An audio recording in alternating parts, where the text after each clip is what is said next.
Schools like Boston College have to dig and scrape to find every advantage they can on the recruiting trail. Today, I'm going to look at one place, little place up north. It's a little chillier than what you're used to. That may be that little gold mine for Boston College. You are Locked On Boston College, your daily podcast on the Boston College Eagles, part of the Locked On Podcast Network, your team every day.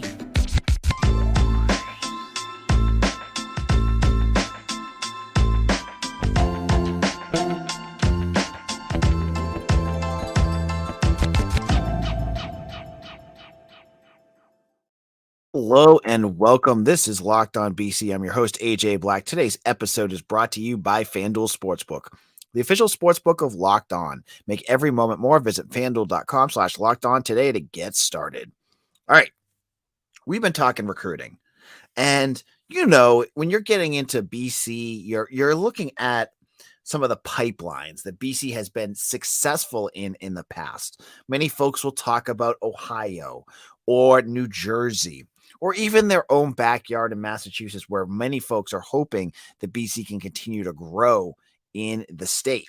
But what I want to talk about today is a place that BC has had success, but I think it's a place that maybe could even be utilized even more. And it's not a place in the United States.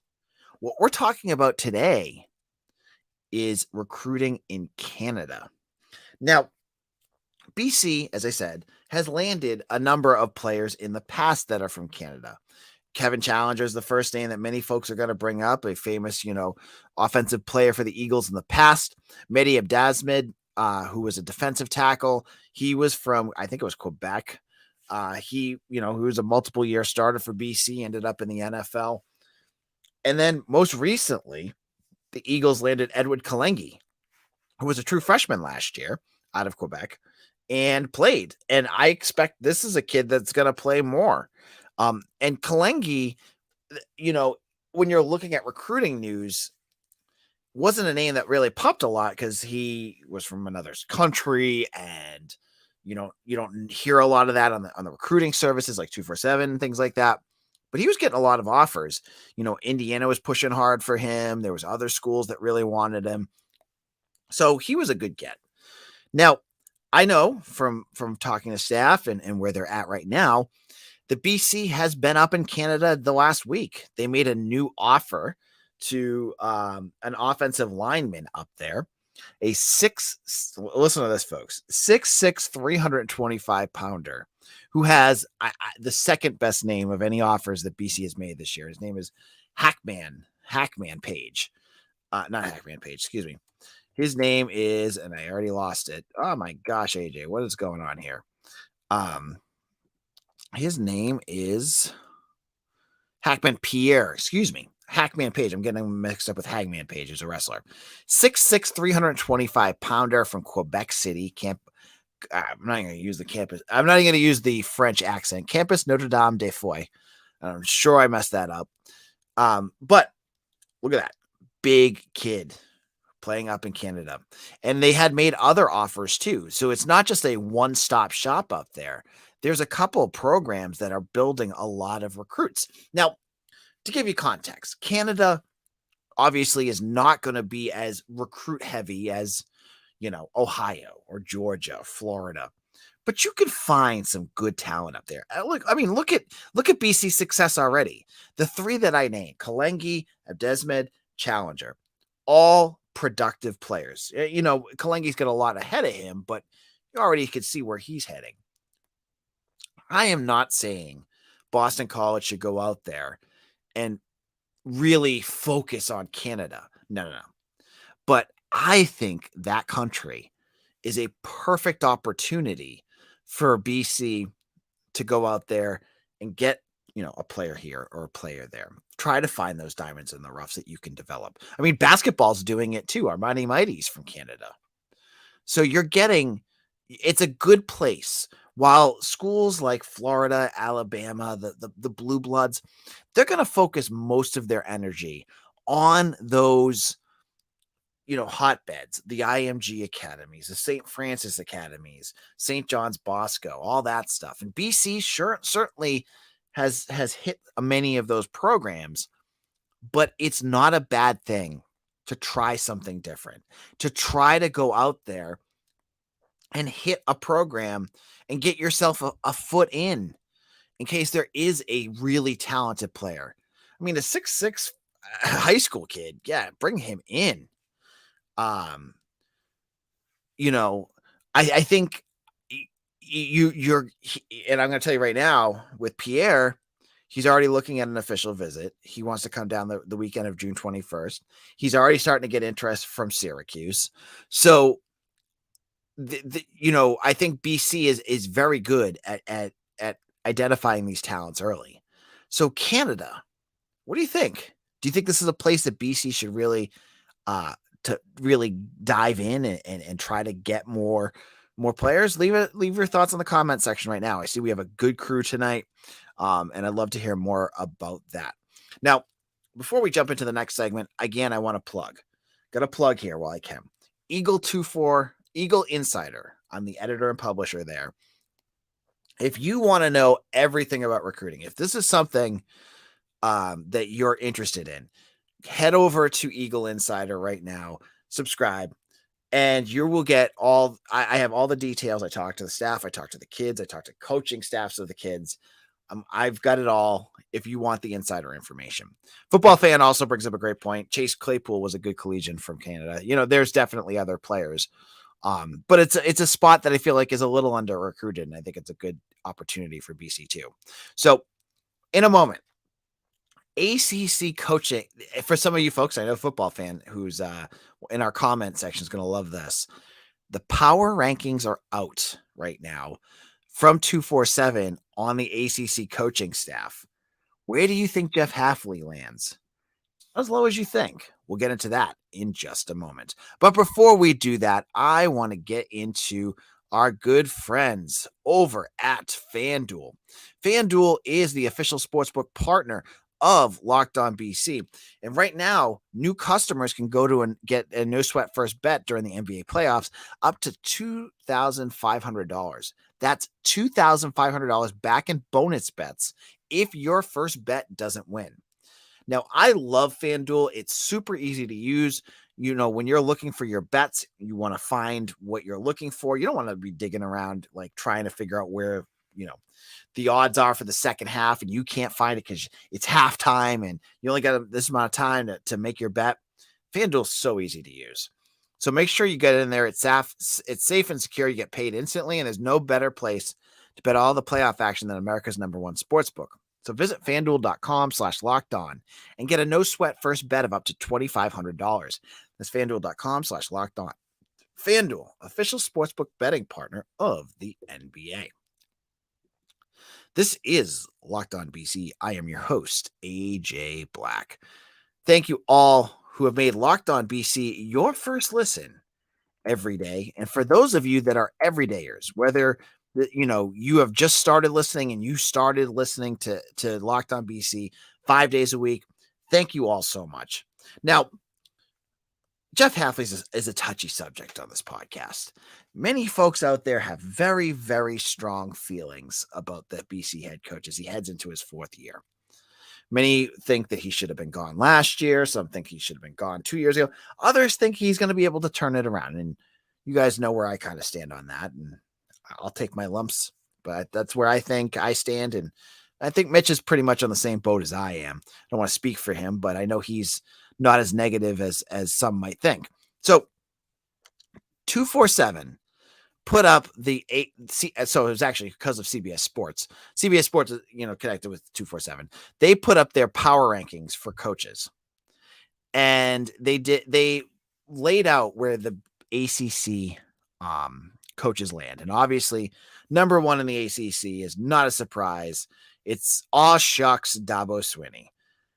And then, you get your usual suspects like Dave Doran and Dave Clawson and all that good stuff. And Mike Norvell is way up there now, and he's doing a good job at Florida State. So the question then goes, where is Jeff Hafley? I bet some folks are out there going, he's at the bottom. Well, he's not at the bottom. Jeff Hafley is ranked in the ACC 11th. Still not what you want to see, obviously. And here's what they say. He dropped from 34th to 60th. Again, yikes. After leading Boston College to a pair of 6-win seasons in 20 and 21, the wheels fell off for Hafley and the Eagles last season. Boston College finished with the worst record in the ACC at 3-9, its lowest win total since 2012. 2 of BC's wins came by 1 point, while 5 of its 9 losses came by 3 or more scores. Hafley's staff is yet to inspire on the recruiting trail, too. The Eagles signed the number 56 recruiting class in the number 41 transfer group. So that's what they have to say on Jeff Hafley. And you're going to ask me, what are my thoughts on this? Is this too high or too low? I mean, he's above Brent Key, a first-year head coach, Tony Elliott, who had a miserable year, and Brent Pry, who also had a bad year. So I don't think he's too low. Every other coach that's in front of him, maybe with the exclusion of Mario Cristobal, because I thought he was garbage last year too, but I mean, he's had success. So that being said, I think it's pretty much the right spot for him. Like, he shouldn't, after what happened last year, should he be higher than that? No. He's got to prove it. He's got to have the results on the field. He's got to be able to turn around a program after, a catastrophic 2022 season. So what my question is, where does it go from here? Like, if Jeff Hafley has a successful year, say he turns things around, goes 7-5, we'll just throw out 7-5 as a number for right now. Could he rise up in that power ranking?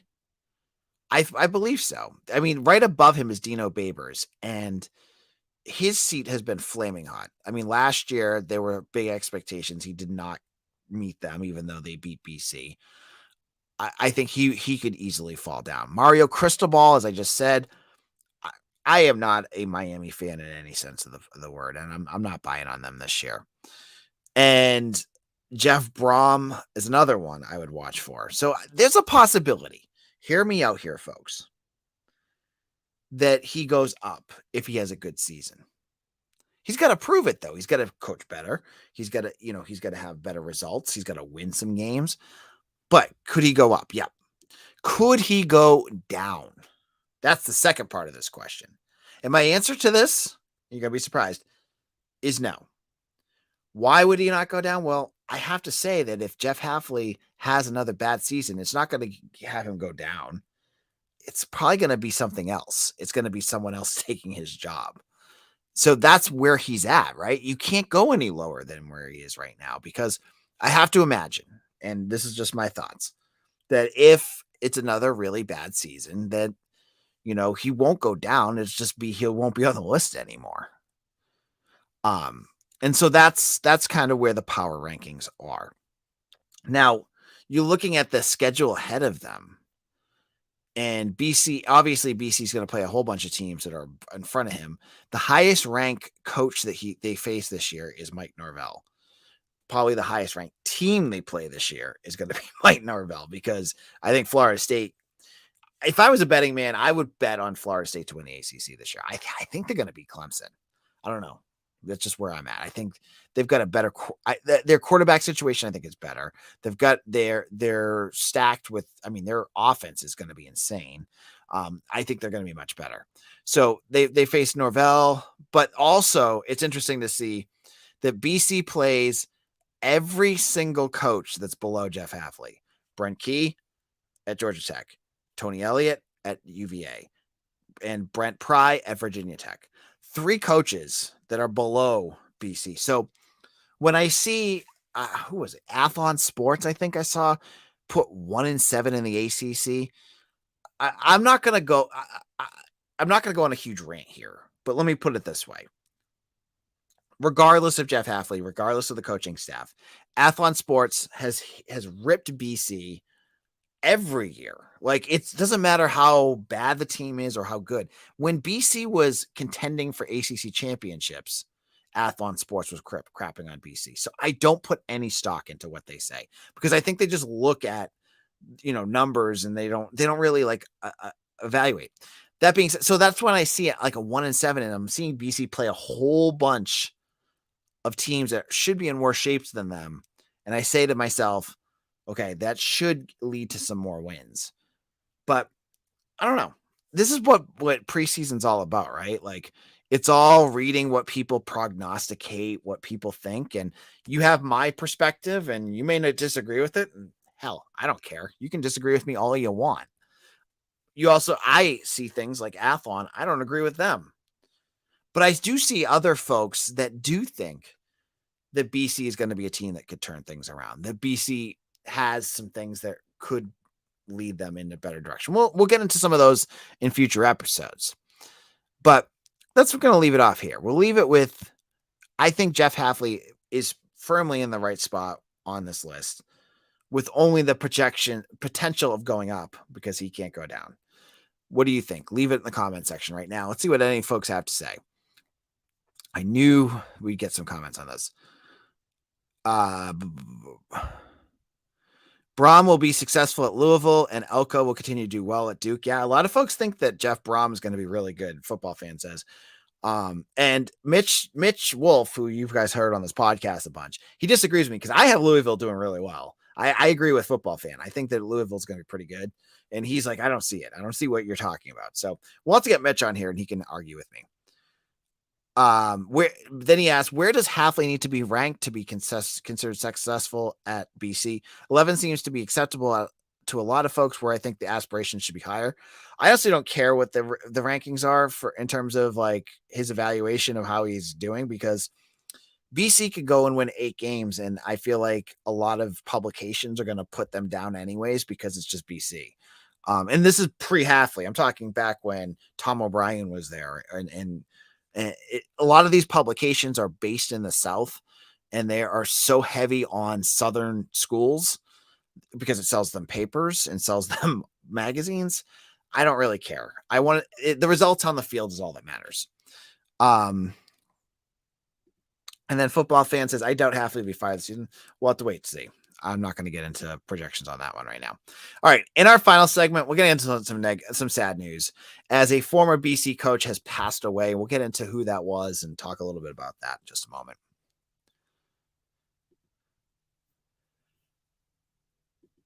This is Locked On BC. I am your host, AJ Black. So on Tuesday afternoon, UCLA football was the program that posted it, that former BC defensive coordinator, Bill McGovern, passed away at age 60. He had pancreatic cancer, which he was diagnosed just last year. And it's just a sad thing. So he was named defensive coordinator at UCLA last year. And he had spent 9 years prior to coming to UCLA at the professional level with the Chicago Bears, Philadelphia Eagles, and New York Giants. But he spent a 13-year stretch at BC. And this is the time I remember him the most because I was there when he was a defensive coordinator.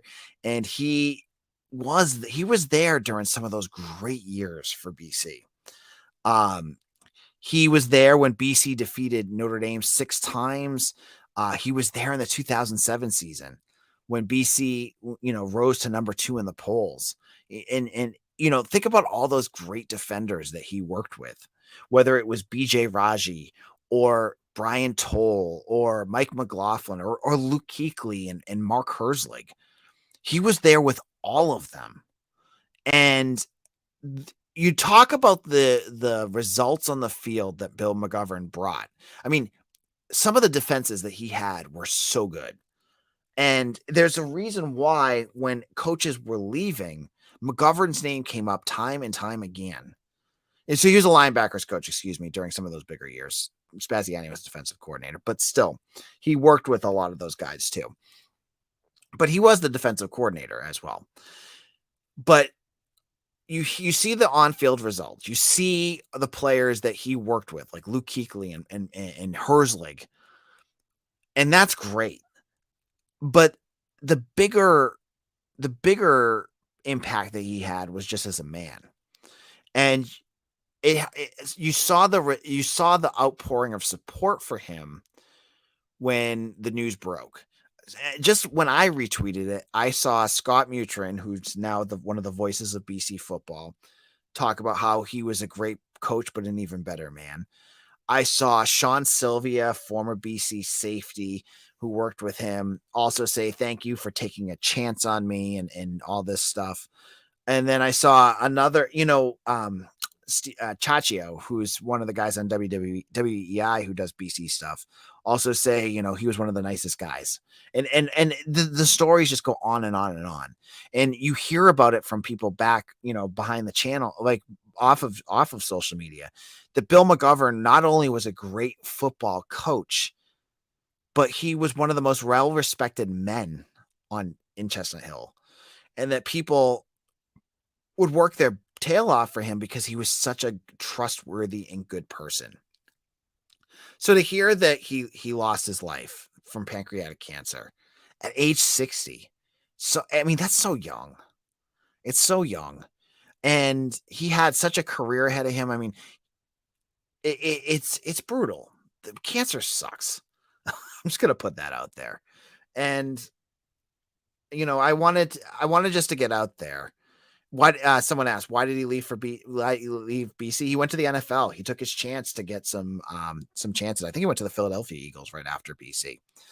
But I wanted to get a chance to talk about a guy that really did make a huge impact, and there was a reason why. Every time there was a head coaching job opening, whether it was after, his name popped up when Steve Adazio got fired.